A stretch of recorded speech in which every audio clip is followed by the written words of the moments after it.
Good afternoon. Good afternoon. तो spherical mirror continue करेंगे। Last class में स्फेरिकल मिरर में क्या क्या देखा था, बनाते कैसे हम स्फेरिकल मिरर। कोई भी एक ट्रांसपेरेंट स्फीयर लेके उसको कट कर देते हैं, उसके पार्ट को अगर एक साइड से सिल्वर कर दिया तो उसको हम स्फेरिकल मिरर बोलते हैं। उसके हमने डेफिनेशन देखे थे, कुछ फोकस क्या होता है, सेंटर ऑफ कर्वेचर क्या होता है, रेडियस ऑफ कर्वेचर क्या होता है, कोण क्या होता है और अपर्चर डायमीटर क्या होता है, वो देखते हैं। अभी हम कुछ क्वेश्चंस करेंगे। इसमें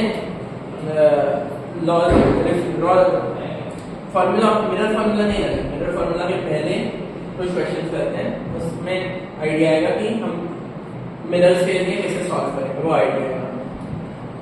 तो शुरू करते हैं। हमारे पास एक कॉन्केव मिरर है,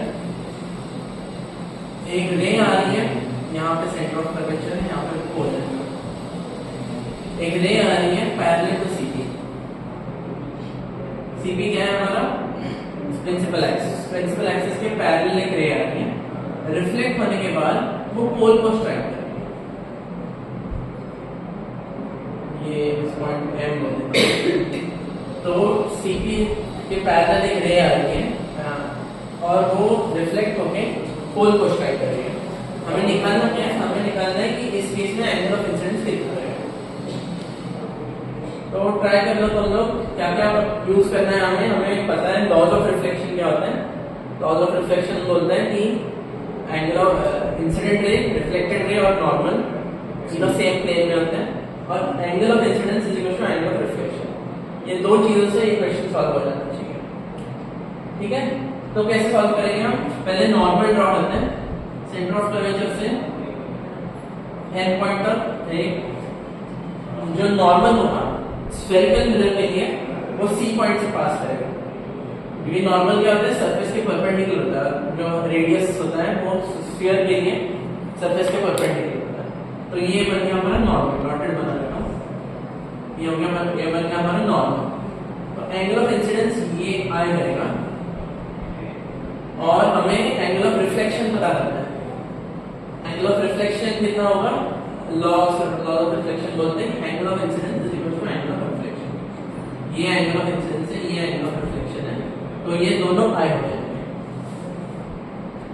और क्या पता है हमें, ये सीपी लाइन, ये सीपी के पैरेलल है, तो ये दो पैरेलल लाइन होते हैं और ये उन दो पैरेलल लाइंस को कट कर रहे हैं। तो ये जो एंगल है, ये जो एंगल है, अल्टरनेट एंगल्स होते हैं, ये एंगल भी आई हो जाएगा। और तीसरी चीज जो हमें देखनी है, ये जो है हमारा डायग्राम, ये सी ए पी, ये सी एम में पॉइंट सरफेस मिरर की सरफेस पे है, पी पॉइंट मिरर की सरफेस पे है। तो centre of curvature, radius of curvature क्या होता है, सेंटर से स्फीयर के मिरर का पार्ट का डिस्टेंस। ये भी आर हो गया, ये भी आर हो गया। आइसोसेलेस ट्रायंगल बन गया। अगर ये एंगल आया तो ये भी एंगल आएगा, आर के ऑपोजिट, जो इक्वल साइड्स है उसके ऑपोजिट एंगल्स सेम है। और ये हमने यहाँ पे देखा था, ये भी एंगल है क्योंकि अल्टरनेट एंगल्स हैं, ये पैरेलल लाइंस है इसलिए। तो हमें ये ट्रायंगल के तीनों एंगल्स पता, आई इक्वल है, पता चल गया। आई प्लस आई कितना होगा, sum of angle of triangle 180 degree. तो इंसिडेंट एंगल ऑफ इंसिडेंस हो गया 60 degree.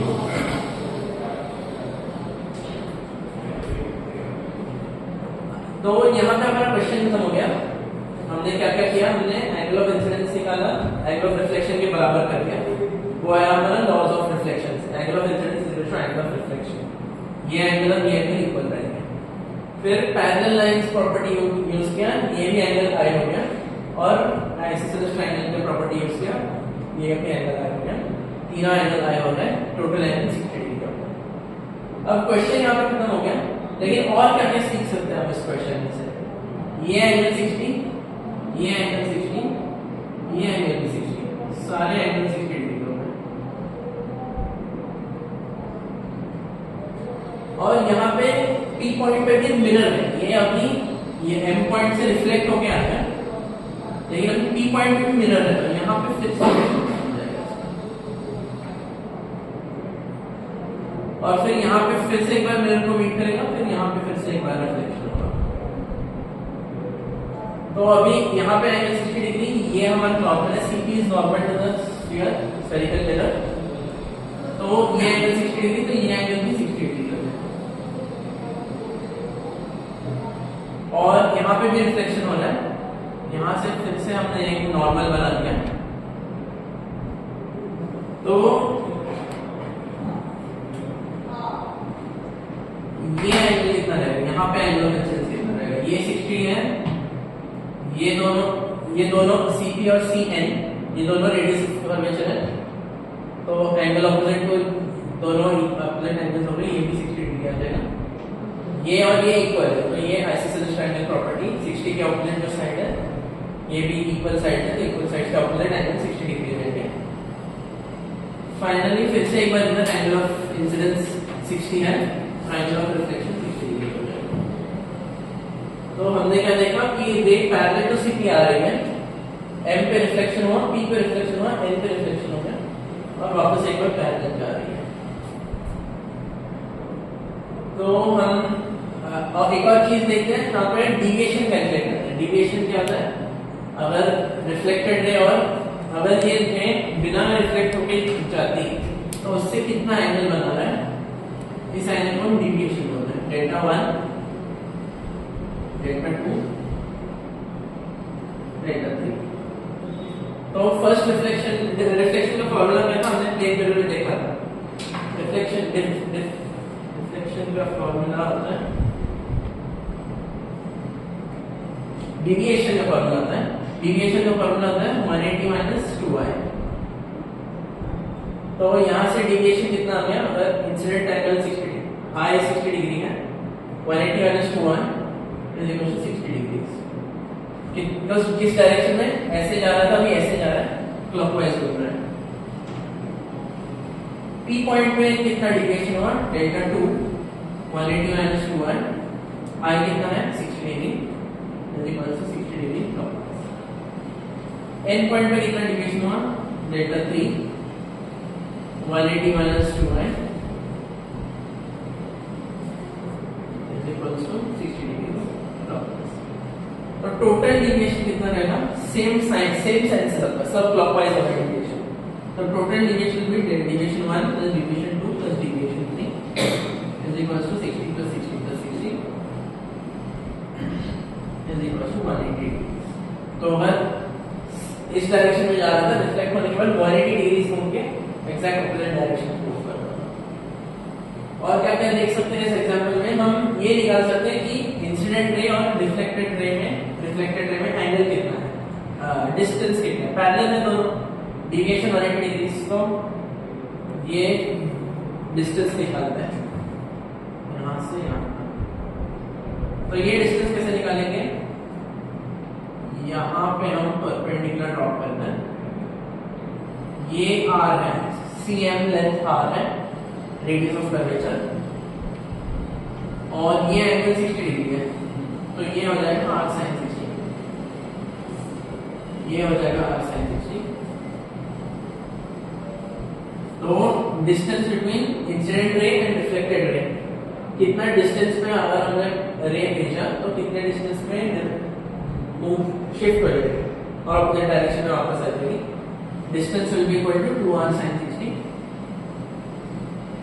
Is equal to r root.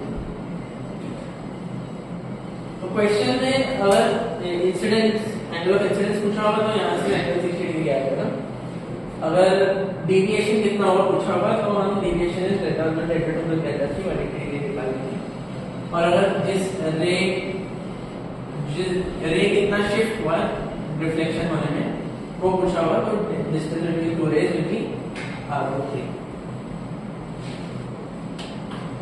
ठीक है, ये क्वेश्चन सबको समझ में आ गया। क्या क्या किया हमने, दिया क्या था, पैरेलल जो पैरेलल प्रिंसिपल एक्सिस है उसके पैरेलल एक रे भेजा हमने और वो रिफ्लेक्ट होकर कोर को ऐड करता है। अब नेक्स्ट क्वेश्चन में हम क्या करेंगे, फिर से पैरेलल टू CP रहेगा, लेकिन इस बार वो इस Q पॉइंट पे कट कर रहा है प्रिंसिपल एक्सिस को। हमने क्या किया, नेक्स्ट क्वेश्चन है सिमिलर क्वेश्चन ही है, यहाँ पे पोल रहेगा, यहाँ पे सेंटर ऑफ कर्वेचर रहेगा। सीपी के पैरेलल एक रे भेजी हमने, पैरेलल एक्सिस प्रिंसिपल एक्सिस के पैरेलल एक रे भेजी हमने। एम पॉइंट पे रिफ्लेक्शन हुआ और क्यू पॉइंट पे इंटरसेक्ट कर रहा है प्रिंसिपल एक्सिस को। हमें निकालना है डिस्टेंस सी क्यू। क्वेश्चन समझ में आ रहा है? हमें दे रखा है एक स्फेरिकल मिरर, स्फेरिकल मिरर का radius of curvature is r,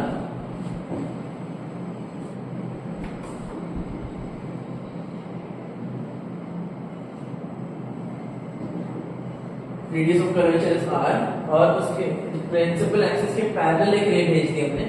तो प्रिंसिपल एक्सिस को किस पॉइंट पे कट करेगा वो पूछा है।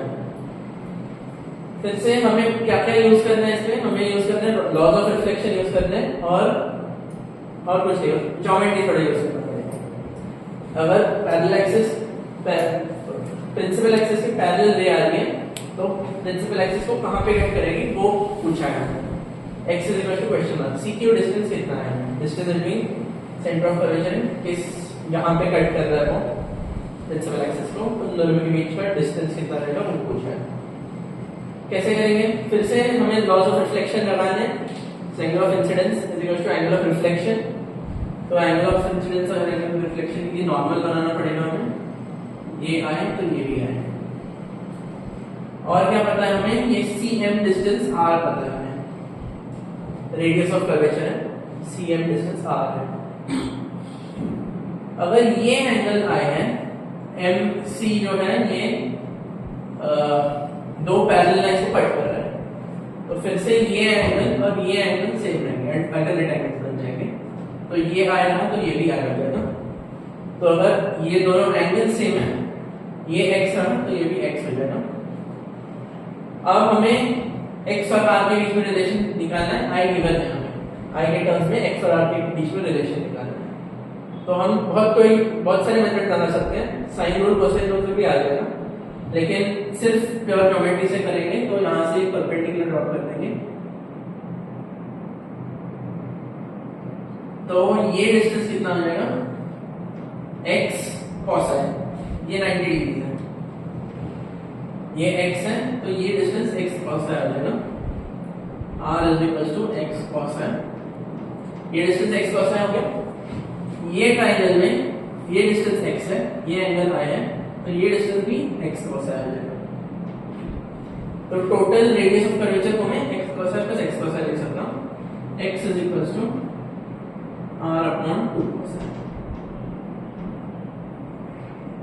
अगर हमने 9th 10th वाले कुछ इंफॉर्मेशन यूज की तो हम बोल सकते थे कि फोकस के थ्रू पास होगा, वो डिस्टेंस r/2 पे होगा। लेकिन हमारा अलग आंसर है क्योंकि x is equal to r/2 cos है, तो ये अलग आंसर है। अगर हमने जो हमें पढ़ा था उसमें अगर सही से नहीं पता हुआ हमें, तो r/2 आंसर लिख के वो ऑप्शन भी होगा, r/2 लिख के हम छोड़ सकते थे, तो गलत हो जाएगा हमारा। जो डिस्टेंस है C Q that is x is equal to r/2 cos है।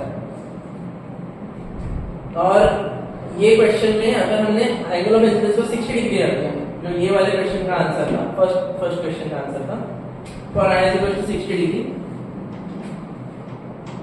x is equal to r upon 2 cos 60 is equal to r upon 2 into half is equal to half। तो अगर एंगल ऑफ इंसिडेंस 60 डिग्री हो गया तो CQ का distance r के बराबर हो जाएगा, तो Q और P कोइंसाइड करेंगे, जो कि हमने इस क्वेश्चन में देखा था कि जो इंसिडेंट रे आ रहा है वो P पॉइंट पे हिट कर रहा है। यहाँ पे भी अगर एंगल ऑफ इंसिडेंस 60 डिग्री हो गया तो जो यहाँ पे कट करेगा रिफ्लेक्टेड रे यहाँ पे कट करेगा वो P पॉइंट होगा, वो 60 डिग्री एंगल ऑफ इंसिडेंस पे देगा। तो अभी जो हमने देखा पैरेलल लाइंस जो है प्रिंसिपल एक्सिस की पैरेलल लाइंस इंसिडेंट रे बनाया हमने, वो जरूरी नहीं है कि same point angle of incident पे डिपेंड करता है। तो जरूरी नहीं है कि वो सेम पॉइंट के थ्रू पास हो, ये एक डिफेक्ट हो गया, ये स्फेरिकल मिरर का एक कमी है कि वो सारे पैरेलल लाइंस को एक पॉइंट पे फोकस नहीं कर पा रहे।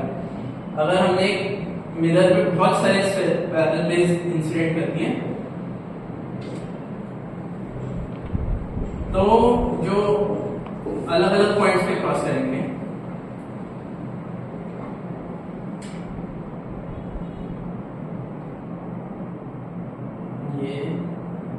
ये ऐसे इंसिडेंट रेज भेज रहा हूं मैं पैरेलल टू सीपी,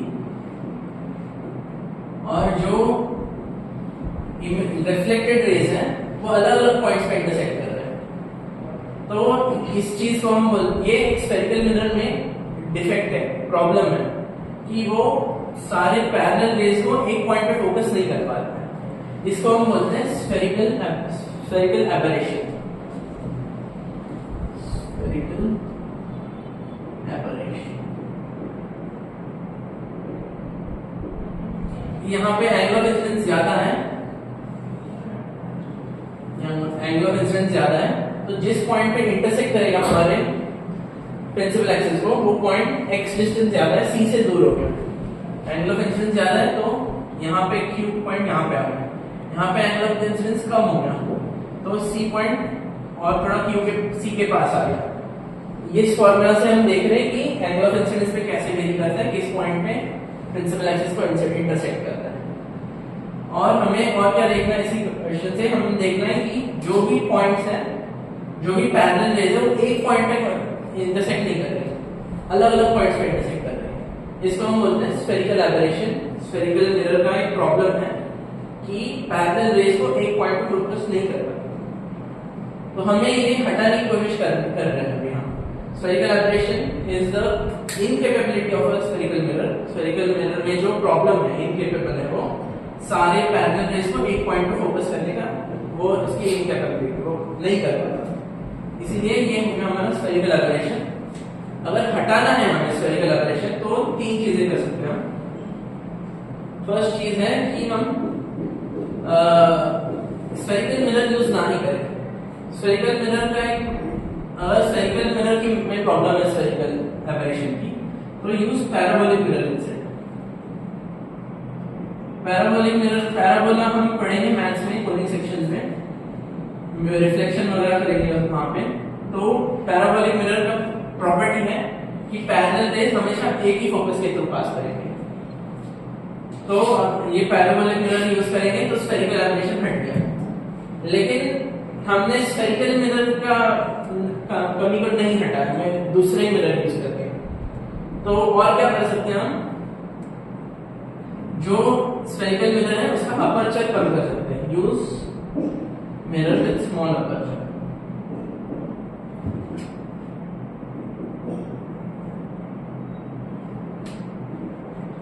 तो जो हमने मिरर यूज किया, यहाँ पे फॉर्मूला मेरे पास x r/2 cos है।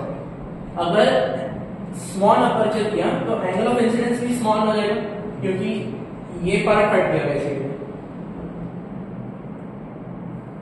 ये रिफ्लेक्टिंग पार्ट नहीं, सिर्फ थोड़ा सा पार्ट सामने रिफ्लेक्टिंग, इतना पार्ट हमारा रिफ्लेक्टिंग। तो इस पार्ट के पास रिफ्लेक्शन नहीं होगा तो सारे एंगल ऑफ इंसिडेंस जो होंगे स्मॉल हो गए। अगर एंगल ऑफ इंसिडेंस स्मॉल हो गए और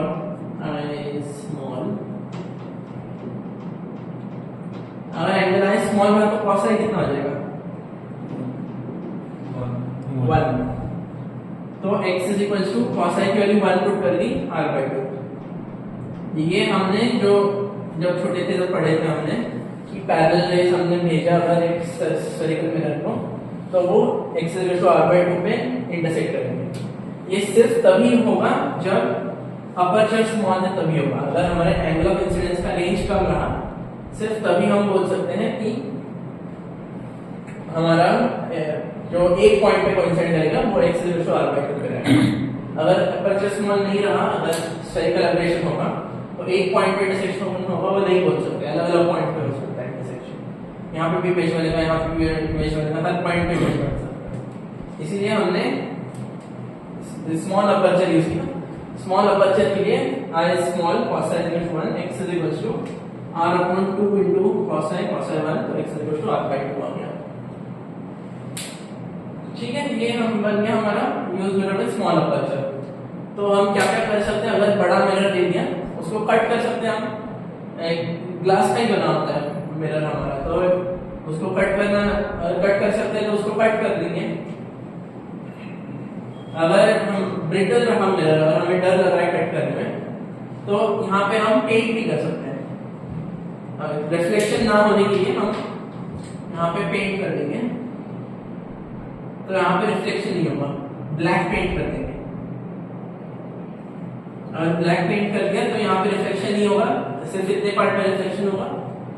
वो भी हमारा एक सफिशिएंट सॉल्यूशन है पैराबोलिक मिरर में स्फेरिकल एबरेशन हटाने के लिए, जो जिस रिफ्लेक्टिंग पार्ट है उसके अलावा उस पार्ट को पेंट कर देंगे। और फाइनली तीसरा पॉइंट इज, हमने इस साइड जो रिफ्लेक्टिंग साइड के ऑपोजिट साइड वहां पर हमने पॉलिश किया था, मिरर को पॉलिश किया था, सिल्वर या फिर एल्यूमिनियम पॉलिश किया था, उसकी वजह से रिफ्लेक्टिंग हो रहा है। तो अगर वो पॉलिश हटा दिया हमने, तो वो पॉलिश हटाने से वो पार्ट रिफ्लेक्टिंग नहीं बनेगा, ग्लास सरफेस बचेगा बस, तो ट्रांसपेरेंट बचेगा, कुछ रिफ्लेक्शन नहीं होगा। तो ये 3 तरीके हैं, पैराबोलिक मिरर यूज करो या फिर मिरर में स्मॉल अपर्चर यूज करो, उसको कट करो, उसको ब्लैक पेंट करो या फिर उसको पॉलिश को हटाओ। इन 3 तरीकों से हम स्फेरिकल एबरेशन कम कर सकते हैं।